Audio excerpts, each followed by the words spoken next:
The Newsday continues here in One News Now. I'm Diego Castro, bringing you the biggest headlines from around the world.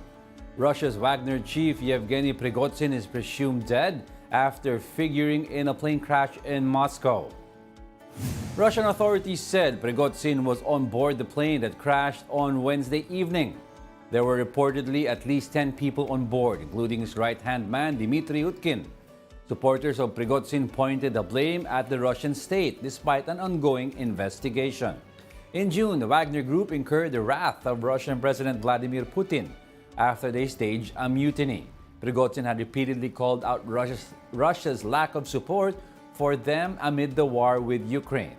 There was no official comment yet from the Russian government or Moscow's defense ministry. Meanwhile, United States President Joe Biden shared his thoughts regarding the incident.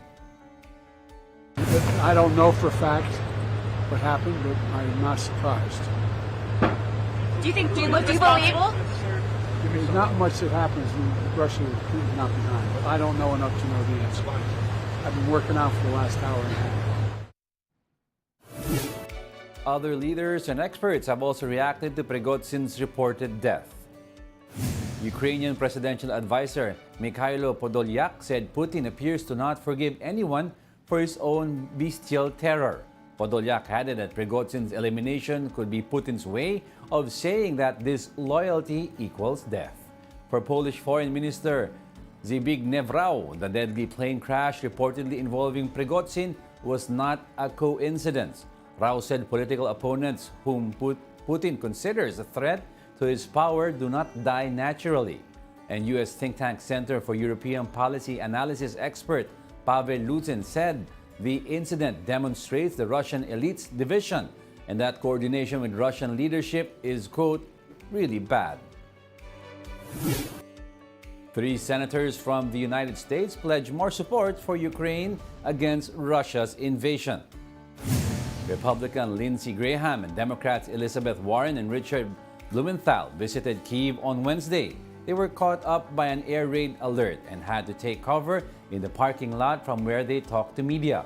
The U.S. lawmakers later met Ukrainian President Volodymyr Zelensky, where they vowed to provide support.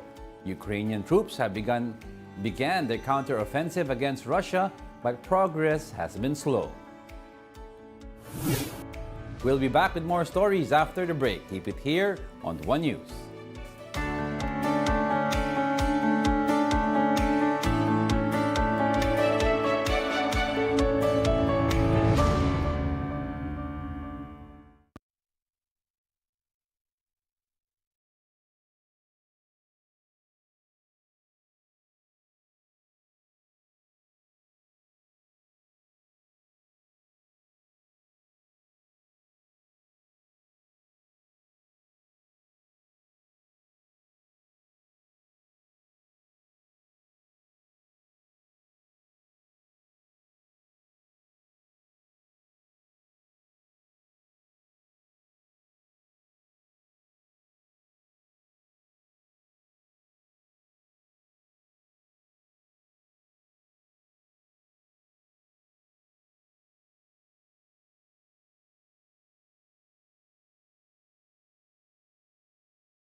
You're still watching One News Now World. I'm Diego Castro.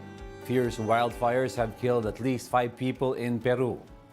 The fatalities are from the Apurimac region of the country. Local media reported that at least 200 hectares have been consumed by wildfires.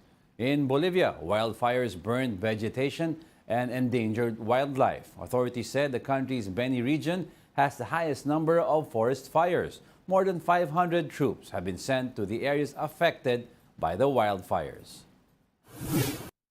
North Korea's second attempt to place a spy satellite in orbit fails.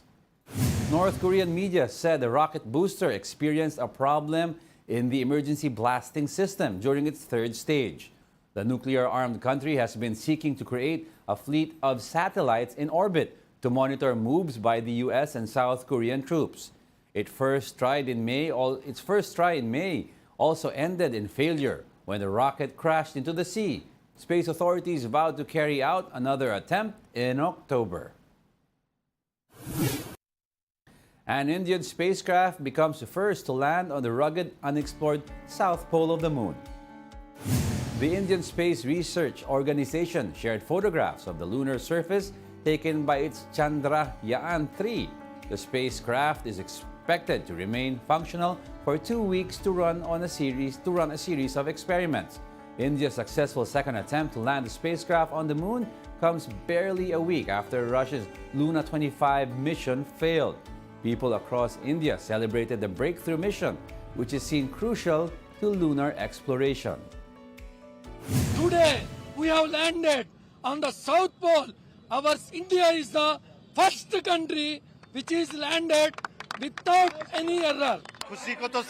This happiness cannot be expressed in words. We are happy to our core as the hard work of our scientists has finally paid off. Today, we have been successful in landing on the moon. Our next target is Mars, and we shall be successful there as well. And those are the top world headlines of the hour. Join us again at 9:35 a.m. as we continue to monitor the day's biggest stories. I'm Diego Castro. The FIBA World Cup starts August 25. Support Gilas, support Team Pilipinas. Watch and buy tickets, the biggest sports event of the year.